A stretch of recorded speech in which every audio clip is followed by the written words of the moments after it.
We ended up with a European copy. I literally was like, was it? Sean was looking for something because his wife wanted something, this old Lord of the Rings game. And so he was on a couple of sites looking to see how much it would be. And, you know, he was on this one site that I've used before to buy stuff. And, you know, that wasn't the thing. The thing that got him was when he started looking at other stuff to see how much it was. And that's when we started talking about stuff being expensive. And he, like, linked me something, I forget what it was. And then I said, oh, man, that's nothing. And I linked him Bomberman 64 Second Attack. And literally the store was trying to sell it for like $464. Yes. And I was just kind of like, I don't know why this is $464. Because as far as I know, nobody played this game. It's also behind the stack of like Switch games, so I'm not going to get it out. But I think Tatsunoko vs. Capcom is in here, and that game is also stupid expensive now. And then I said, but wait, it gets better. And I linked him a Ruby Sapphire box. Yeah, that is the most expensive GameCube game. And I was talking to him because I was like, it's really weird when you find like series of games, sometimes the prices just don't like line up. Because I got a copy of Xenosaga 1 because my disc just never worked. So I got me a copy of Xenosaga 1. It was just the game, so there was no case. Do you know how much it was? How much? Well, like $20. Reasonable, right? Yes. I mean, we're talking about an obscure PS1 game. $20 is not that much. Wait, I thought Xenosaga was PS2. Oh, sorry, PS2. Same idea though. I knew it. Aha! I also feel like that's the type of game where the game was the case and manual would... Well, somebody told me because I was looking at it and I noticed something really strange, and it's that Xenosaga 1 and Xenosaga 2 were pretty reasonably priced games. Xenosaga 3, on the other hand, was like $300. Because I believe Xenosaga 3 was released late-ish in the PS2's lifespan, and I think it never came out in Europe. I want you to also I want to also remind. Somebody told me they bought a like $200 copy for like it was like they got with a water damage case. Where is that? There, yeah. What is it? Well, I want to remind everyone that, you know, Sean is technically in possession of something that should have been far more expensive than it was. Oh yeah, I do have the unopened copy of Dot Hack Quarantine. Yeah, that, like... Because I can tell you that was the least expensive one that I got a hold of. Somehow. Literally just random dude on eBay talking about some game shop closed. I got 6 copies. Who wants some? And I'm like, fuck? 6 copies. Unopened. Still shrink wrapped. George is one regret in life. I didn't buy all 6 of them fucking copies. Literally just would have just funded the rest of the endeavor. Yes. Okay. You could literally hawk those for thousands. So that's like, I'm sitting there like, you have unopened copies that just, because like literally the like description he was given was like, oh, I used to own a game shop had to close down, this was extra stock that I had in the back, I had 5 copies, you know, only $80. And I'm like, $80? Unopened. Sir, you're an idiot. Or you just did not care. I mean, I feel like if you're gonna sell something, you should at least sell it for, you know, what it's worth. Yes. Okay.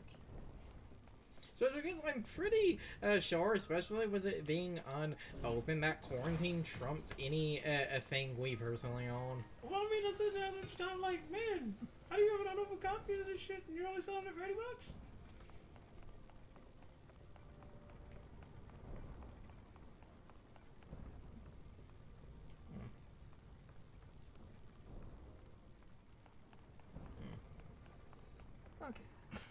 Solve this. I don't see anything immediately. I own nothing. as far as I know. I did own. Do you have a metal weapon you could I use? did, unfortunately. I do unfortunately have in my possession the first edition Charizard Pokemon card, but unfortunately, because Brian was an 8/10-year-old, he did not understand the value of such card, and so Brian does not have a mint condition first edition Charizard Pokemon card. So Brian unfortunately missed out on the money that such would offer. Just need to put Yes. something there. You have a metal weapon, you could stick a metal weapon to the ball and... Actually, even worse, Brian also was in possession of the special fancy ass Mew card that you got for going to the Pokemon movie. I just want to know who's holding on to the Final Fantasy wine. Man, one day that wine is gonna be so expensive. Especially since it'll be aged. It'll literally just do nothing but increase in value. Until one day somebody says, I guess. Yeah. I don't think your sword's long enough. Yeah. Also, because that has that Zonite device attached to it, it might not be considered made of metal. No, that was metal, but so back to trying to solve this then. 'Cause I'm up here. But no, I had in Lord. my possession fancy little fucking. Oh Mew wait, duh. card, fancy Mew card that you Ah! get for what you call it. Guys, I'm dumb. I mean, again, half of these things literally are just one of those moments where it's like, of course, why didn't I think of that? I just saw. That one was straightforward, though. It was just rip the metal bar out of the... Just rip it out of the gears. Why did the politicians say that?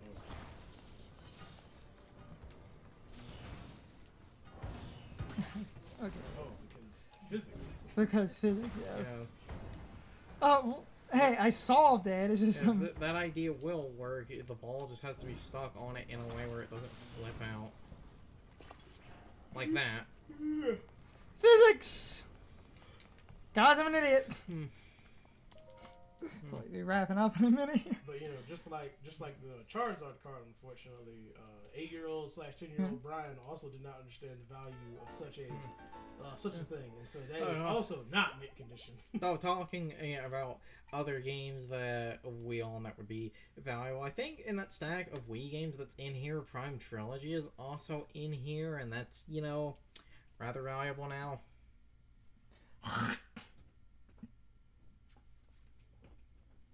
I also feel like all those Wii U games are going to become valuable. I don't know. People didn't like that thing. That's why. literally why.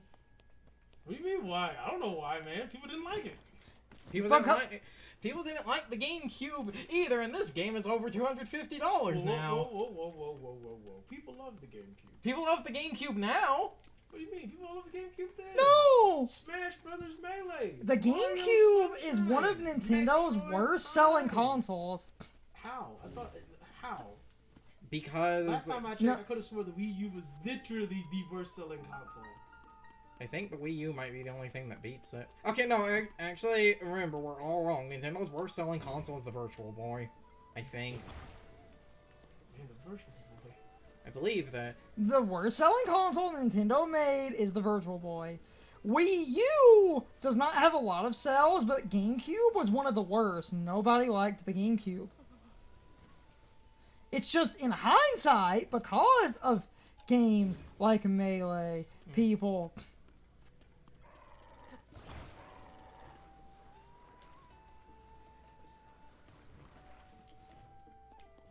Oh, you're gonna have to test with all the blocks out.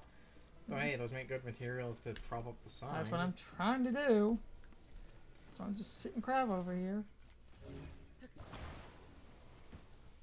This is how you solve these sign things. Well, I mean, again, like I said, I don't feel like you know, I don't understand why anybody would not like the GameCube. The GameCube did not do well when it was new. Nobody bought that thing.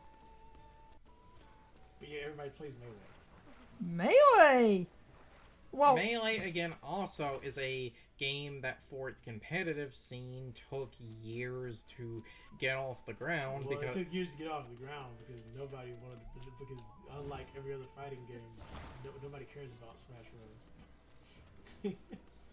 I feel like okay, look, Melee is a good game. No, it isn't. It is a good game. No, it isn't. Melee is a great game. it has No, it's aged like fucking- milk. What do No, you mean? no. Melee's a great game. It is a game, much like a lot of other fighting games. It only has a competitive scene because of how jank it is. Well, no, because it didn't have the competitive scene at all because Nintendo literally gave up on it.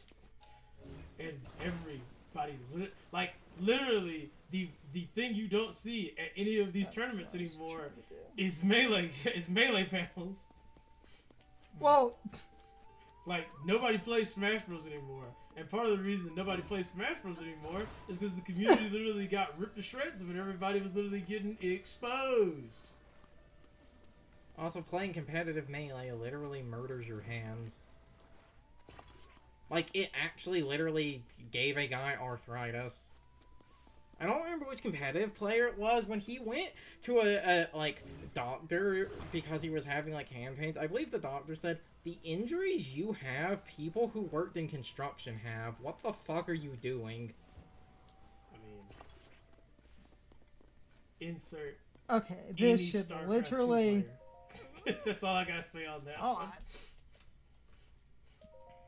Because the Yes! carpet tone was real. stack of boxes. It worked. Ah, I'm a genius. Fuck yes.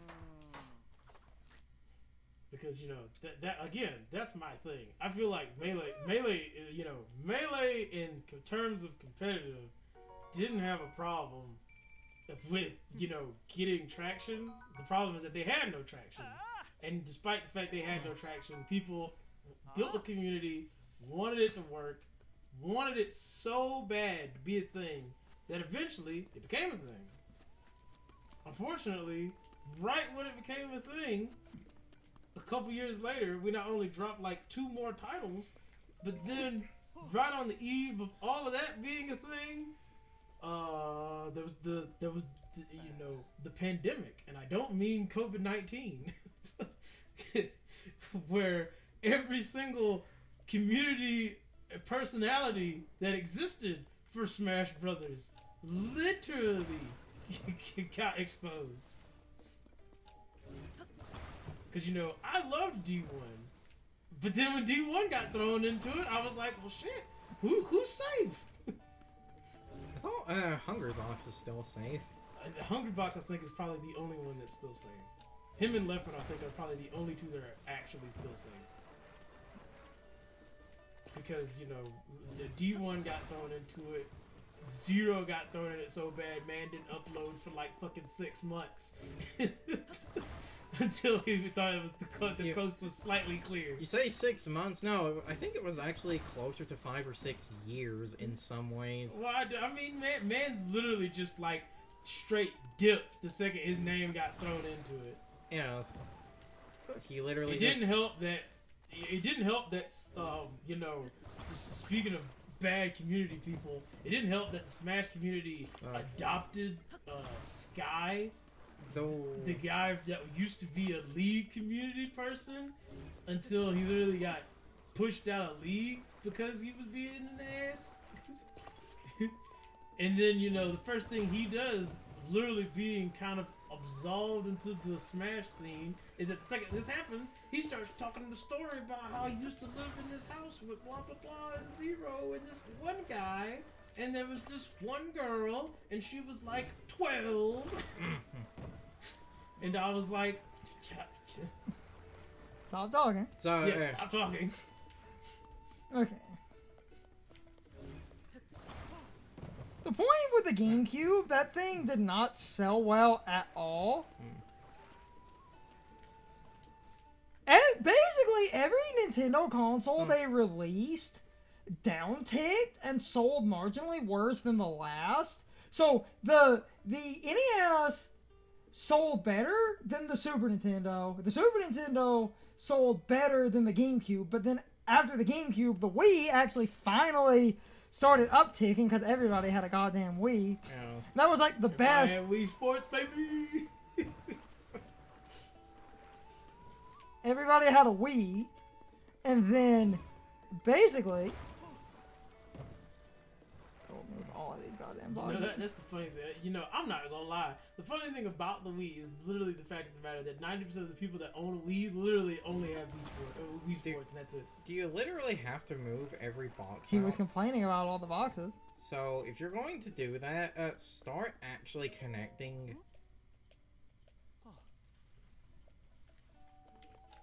If you're going to do that, start actually connecting them. To move them out in larger stacks, because this is going to get ridiculous if... What I try?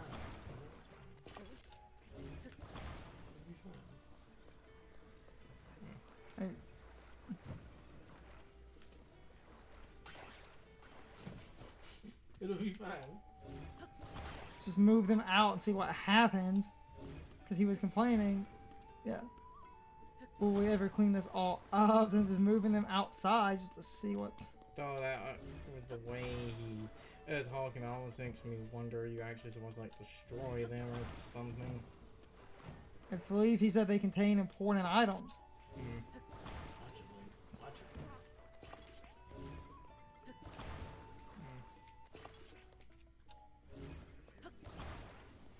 The problem... Move the other one first. Come on. I mean, you know, fun fact. You know, in case anybody was wondering, supposedly there hasn't been a single Pokemon game that's outsold the first one. That was also... Literally Sword and Shield did. Yeah, I was gonna say. According to the magazine I read, no. I think Sword and Shield finally did. You know, The magazine I read literally had Every game on the Switch stuff has listed. generally, if they put a series on the Switch, it has almost universally been the like best selling. selling of its... Well, yes, but at the same time, I like, you know, I say this saying that literally the book I read literally said that game sold like, you know, 3 times as much as anything else that's been out, because two didn't even come close to beating its numbers.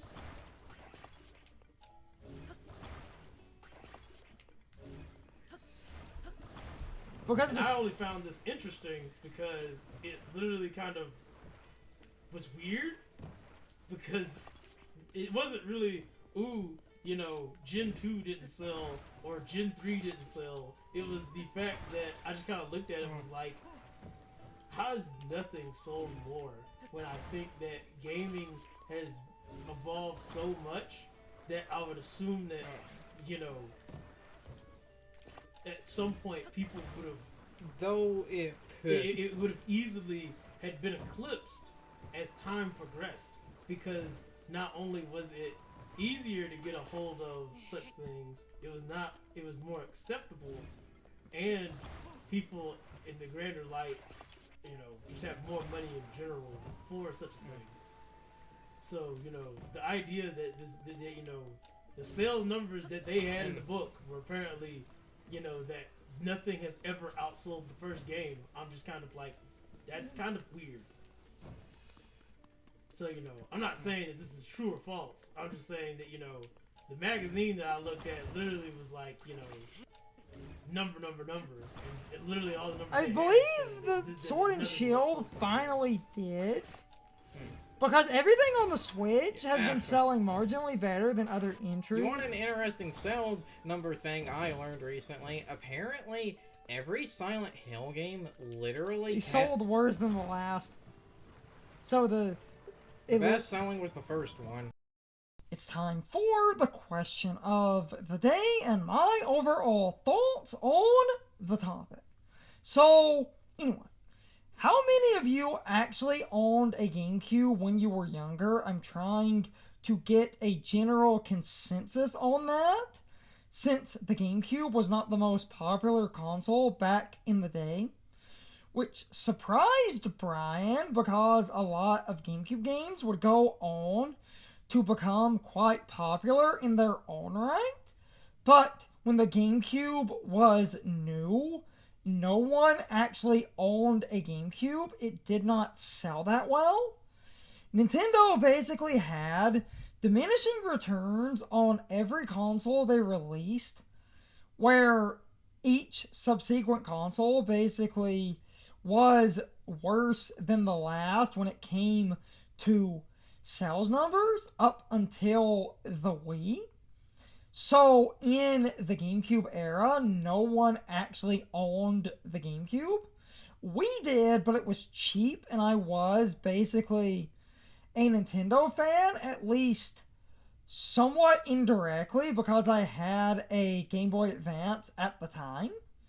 But in general, only after the GameCube was basically over and done with did a lot of people go back and actually go, you know what, these games are pretty good. And people looking back on the GameCube as well basically said, you know what, in hindsight, the GameCube is a pretty cool console, all things considered, because the GameCube actually did a lot of interesting stuff. And the GameCube actually had a lot of horsepower, but that was sadly lost because Nintendo basically created those mini discs in order to avoid piracy, to make piracy a hell of a lot more difficult. So the GameCube's horsepower was never really utilized all that well, even though the GameCube is actually quite an impressive workhorse in its own right. But because of the disc storage limitations, no one could really utilize the GameCube's power, which is why there's a misnomer that the GameCube is underpowered when it's actually crazy impressive, but all that power couldn't really be utilized all that well because of the disk storage space, because no one could put large games on the GameCube. So they had to compromise and basically compress games or not put them on the GameCube at all, which is a shame. Because when it came to raw horsepower, the GameCube was quite impressive.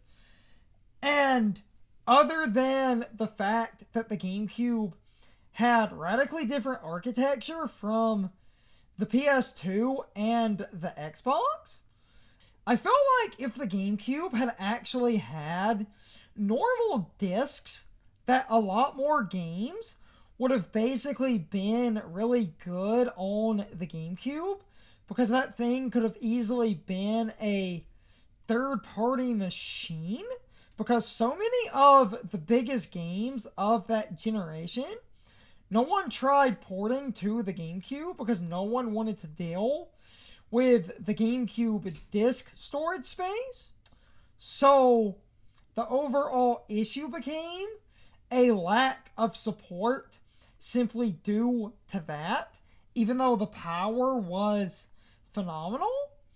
And if given the chance, I think a lot of games would have actually been really good on the GameCube, but Nintendo was worried about piracy, which was a problem at the time, by the way, even though a lot of people would argue otherwise.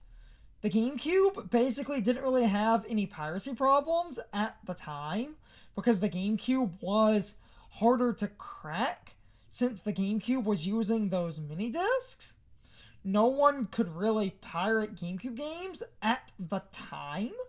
So Nintendo was basically right, but it is a little bit unfortunate that the GameCube never had a good proper time to shine and actually show off all that impressive tech, which is crazy good for tech that was basically produced in 2001. But again, that misnomer that the GameCube is a weak console continues to persist, and I will basically shut that down. The only reason the GameCube is perceived that way is because no one was really able to utilize GameCube discs for actual good storage. So a lot of games were never put on GameCube, even though the power of the system could have easily handled a lot of stuff. Again, I know the architecture between all three of the systems at the time was different, but the GameCube really does have a ton of horsepower under the hood, but I'm starting to ramble. You can leave your thoughts, opinions, and answers in the comments, or you can leave them on social media. All of my social media links, as well as my Discord links, are in the video description. Now, as always, I need to be a shill for a minute. If you subscribe to the channel, and if you follow me on social media, that really helps our communities grow. But anyway, I hope you all enjoyed the video, and I hope I will see you all next time. So, as always, good morning, good afternoon, good evening, and good night, everybody. I hope you come back someday. See you later.